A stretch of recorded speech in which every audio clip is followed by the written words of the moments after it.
lah yang terpendam di dalam danau, di dalam apa namanya ini telaga ini ternyata ada sebuah struktur candi yang terpendam di dalam telaga ini. Mari kita nanti kemudian menelisik fragmen-fragmen yang ada di sekitarnya. Sebenarnya telaga ini tepat di samping makam keramat, ada punden yang penuh dengan kemudian jejak-jejak artefaktual pula, sehingga ini menjadikan satu petunjuk bahwasanya ternyata artefaktual ini berhubungan dengan sesuatu yang ada di dalam telaga ini. Nah ini tepatnya telaga ini berada di desa Kepo Anyar, Kecamatan Mojo Anyar, Kabupaten Mojokerto, Jawa Timur. Di sini kita juga ditemani oleh spiritualis yang bernama Ki Galogo Sakti. Sebelum kemudian kita menelusuri jejak-jejak artefaktual serta kesejarahannya ya pada masa lalu, kita juga akan mewawancarai Ki Galogo Sakti. Sebenarnya secara mistis atau kemudian secara metafisis gitu ya. Nah, kemudian di dalam telogo ini ada apa saja? Ki Galogo Sakti ya. Nah ini kita coba kemudian di situs yang sangat keramat dan wingit ini dibimbing oleh warga ini, sebenarnya gitu lah misteri-misteri yang ada di dalam telogo ini. Yang konon katanya telogo ini memang sudah ada sejak zaman kerajaan Majapahit, bahkan ada diduga ada struktur candi di dalam telogo ini. Menurut Ki Galogo Sakti, kira-kira ada semacam penghuni secara gaib itu seperti sosok seperti apa? Ular naga. Ular naga. Mungkin bisa disebutkan ciri-cirinya? Berjengger, pakai mahkota. Kira-kira sebesar apa? Mungkin sebesar bahasanya gini. Oh, tubuhnya sebesar itu. Sebesar gini. Nah, itu melingkar, melilit atau seperti apa Pak? Melingkar. Melingkari telogo itu. Telaga. Bisa ditunjukkan posisi kepalanya itu? Di sini atau di sana. Oh, menghadap ke timur ya. Nah, dia tidak mau mengganggu masyarakat sini, tidak mau. Ada pengunjung di sini tidak mau ganggu dia. Oh gitu. Yang penting tidak diganggu, maka juga tidak mengganggu ya. Jangan sampai mengganggu. Yang ganggu itu bukan naganya sini, yang jaga sana. Sosok seperti apa yang jaga di sana? Sosok seperti kera ada di situ. Sana ada macan. Oh jadi semacam kera, semacam hanoman ya? Nah, termasuk macan ya? Macan. Harimau yang ada di sana. Ya, di sini ada beberapa sosok seperti ular naga, harimau, kemudian seekor kera yang kemudian menjaga area ini, termasuk naga yang sedang bertapa di dalam telaga. Ini mungkin memiliki makna tertentu dalam bidang arkeologi ya, karena sesuatu yang diangkerkan masyarakat selama ini biasanya mengandung jejak-jejak kekunoan. Coba kita telusuri bersama-sama. Ki Galogo Sakti ya, di sini ada pohon besar Ki Galogo Sakti. Ini sangat besar sekali. Mungkin Ki Galogo Sakti bisa menjelaskan ini sebenarnya ini pohon apa ini Pak Galogo Sakti ya? Ini pohon pewarna. Namanya pohon apa mungkin? Pohon jaranan. Oh ya, masyarakat menamai pohon jaranan. Ini buat pewarna ini. Jadi kulitnya ini ya? Nah, direbus. Oh kulitnya ini direbus dibuat pewarna. Dibuat pewarna kain ya, pada masa kain. Pewarna alami. Bisa nggak untuk pewarna makanan misalnya? Bubur gitu. Tidak bisa.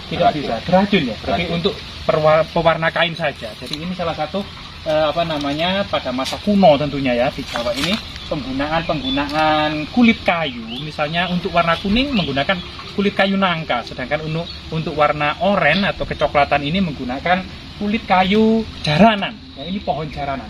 Diduga pohon sebesar ini mungkin sudah ada ya sejak zaman Majapahit. Sudah ada ini. Ini sangat tua sekali. Iya, sangat tua sekali. Coba saja ini pohonnya sebesar ini. Iya, pohon jaranan ya. Coba kita cari Galogo Sakti jejak-jejak artefaktual yang mendukung bahwasanya di sini ada candi yang terpendam di dalam air.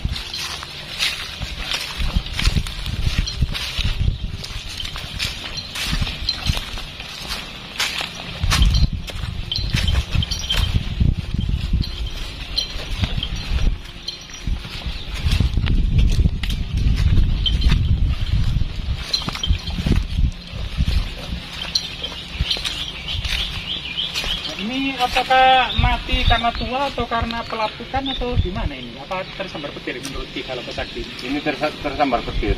Tersambar petir jejaknya ya? Langsung mati sampai akar gitu ya? Nah.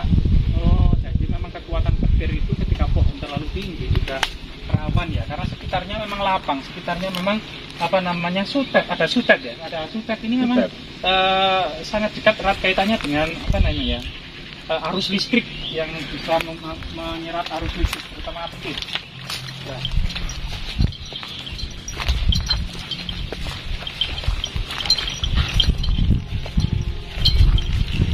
Artefak-artefak pendukung di titik ini, misalnya seperti ini, misalnya memang kita ketahui jejak-jejak tembikar, fragmen-fragmen kuno, jadi semacam pecahan-pecahan gentong gitu ya, pecahan-pecahan gentong. Ini ada kemudian, kunoan.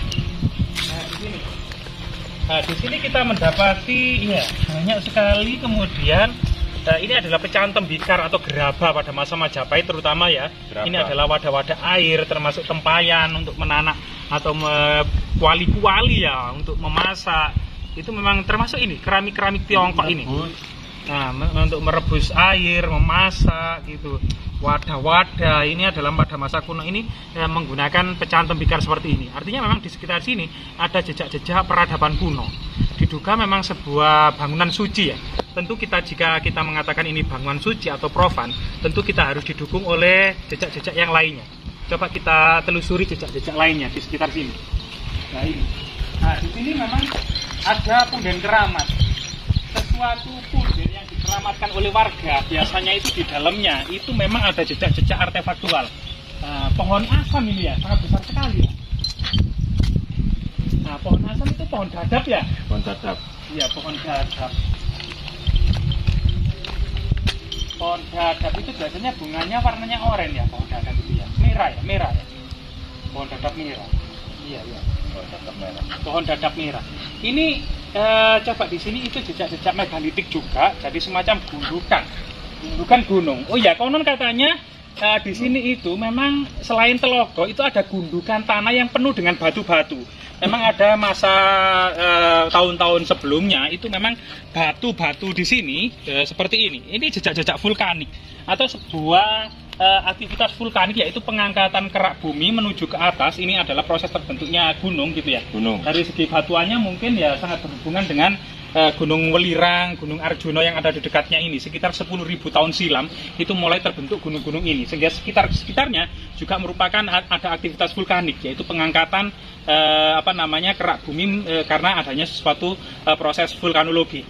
Nah, artinya pada masa kuno secara secara legenda, cerita tutur masyarakat gitu ya, gunung ini mulai terbentuk gitu ya dalam prosesnya menuju gunung yang sangat tinggi, sebagaimana kemudian rencananya gunung ini memang besar, tetapi legendanya ada seorang perempuan gitu ya yang menggedukkan itu memukulkan wakul atau tempat untuk menaruh nasi itu dipukulkan, sehingga gunung tersebut itu entah kekuatan magis dari wakul yang digedukkan tanpa adanya nasi itu benar gunung itu langsung berhenti, tidak sampai ada proses yang terus berkembang menuju gunung yang sangat tinggi, tapi sampai kemudian mulai muncul ada perempuan waktu itu menggedukkan wakul gitu atau kemudian memukulkan wakul secara tengkurap yang tidak ada nasinya itu kemudian gunung tersebut berhenti secara mendadak. Itu adalah cerita legenda yang berkembang di masyarakat. Coba kita telusuri jejak-jejak artefaktual di Kanopo Sakti. Kita coba masuk ke dalam punden keramat ini. Rahayu. Assalamualaikum jalal kubur. Fa'inna insyaallah bismillahirrahmanirrahim. Dalam waktu dekat atau lama kita akan juga dikubri Al-Fatihah.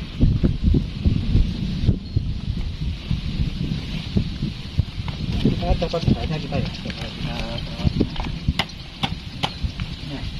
Di sini kemudian ada jejak-jejak artefaktual. Di sini memang di bawah pohon asam. Pohon asam ini sebenarnya tidak terlalu tinggi. Tidak. Nah, tapi rendah. Ini mengingatkan pada kutukan Empu Barada, di mana waktu kemudian membawa kendi untuk mengucurkan air di atas langit terbang. Empu Barada itu waktu itu membagi Pulau Jawa atau negeri Jawa menjadi Panjalu dan Jenggala. Jenggala dan Panjalu, karena kedua putra Raja Airlangga ini berebut takhta, tidak mau mengalah satu sama lain, sehingga kerajaan yang susah payah didirikan oleh Raja Airlangga ini dipecah menjadi dua. Pada waktu kemudian mengucurkan kendi untuk memberikan batas antara Panjalu dan Jenggala, jubah jubah Mpu Barada itu tersangkut pohon asam, sehingga hampir telanjang Mpu Barada di atas langit itu. Nah, sehingga kemudian Mpu Barada mengutuk pohon asam. Pohon asam ini tidak akan menjadi besar, tetap menjadi kerdil. Ini jejak-jejak legenda yang kemudian pohon asam kerdil yang ada di Punden ini. Nah, di sini memang ada jejak-jejak artefaktual. Misalnya di sini ya, ini ada batu candi memang. Nah ini, tapi ukurannya itu tidak begitu besar. Jadi coba kita, bentuknya itu sangat unik. Jadi di permukaannya itu rata, datar, tapi pinggirnya ini cekung. Coba lihat, lah, di sini ada cekungan. Nah, di sini, sehingga kemudian bentuknya itu seperti apa ya? Seperti mangkok ya. Nah, seperti mangkok bubur, karena di sini itu bentuknya itu seperti cekungan di sini. Nah, kelihatannya itu kemudian ini adalah bentuk bukan batu candi, kelihatannya untuk semacam meja persajian. Meja persajian kecil di bawah pohon asam ini, yang karena dari segi bentuknya gitu ya. Coba kita lihat ya. Nah, bentuknya ini gini. Jadi di bawah itu mengecil, di atas ini melebar. Jadi semacam mencekung gitu ya. Nah, ini. Nah, ini biar kita tunjukkan kepada masyarakat dan warga, memang di sini memang benar-benar ada jejak pekunoan atau jejak diduga memang adanya sebuah candi ya, candi yang terpendam di dalam telaga ini. Selain itu juga ada ini masyarakat menamai batu ini coba, ini batu aneh ini. Jadi kemungkinan masih dalam di sana itu ya. Nah, masih dalam di sini. Masih dalam ini. Nah, ini juga ada cekungan, semua ada garisnya. Kemudian di sini ada bentuk-bentuk seperti mulut ini ya. Memang ini semacam seperti mulut. Muka lingga ya. Seperti mulut. Jadi ini mulutnya, ini hidungnya ya. Nah. Ini mukanya, semacam muka. Nah, masyarakat menamai itu telapak kaki Dewa Wisnu, masyarakat itu Ki Galoko Sakti. Ya, di sini. Ya, kalau Ki Galoko Sakti coba kemudian menggunakan kekuatan supranaturalnya, coba kemudian diterawang, kira-kira mungkin sejarahnya dulu itu seperti apa atau mungkin penghuninya. Silakan Ki Galoko Sakti. Laki-laki pakai baju putih bersila. Oh, jadi seorang pertapa. Menunggu di sini, ya. Oh, di sini ada seorang pertapa, seorang laki-laki gitu ya, yang menggunakan baju serba putih-putih, terutama kain yang diselempangkan atau ditaruh untuk menutupi bagian badannya.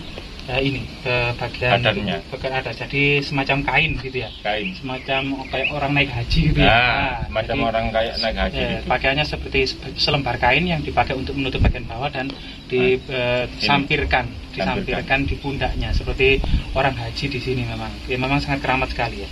Memang diduga memang di sini juga ada batu bata kuno ini di dalam Punden ini terpendam.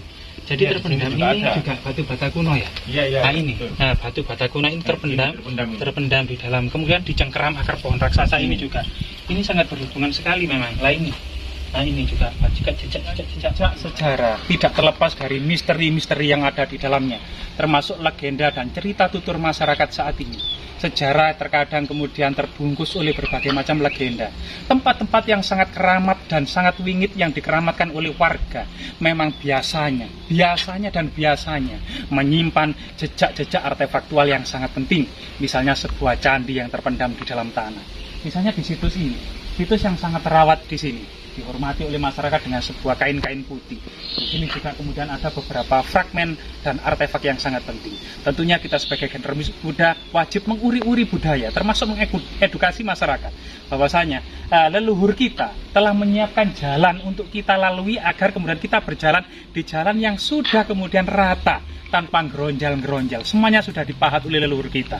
Maka kita sebagai generasi muda tentu menguri-uri jejak-jejak leluhur kita, menghormati mereka dan mengingat prestasi dan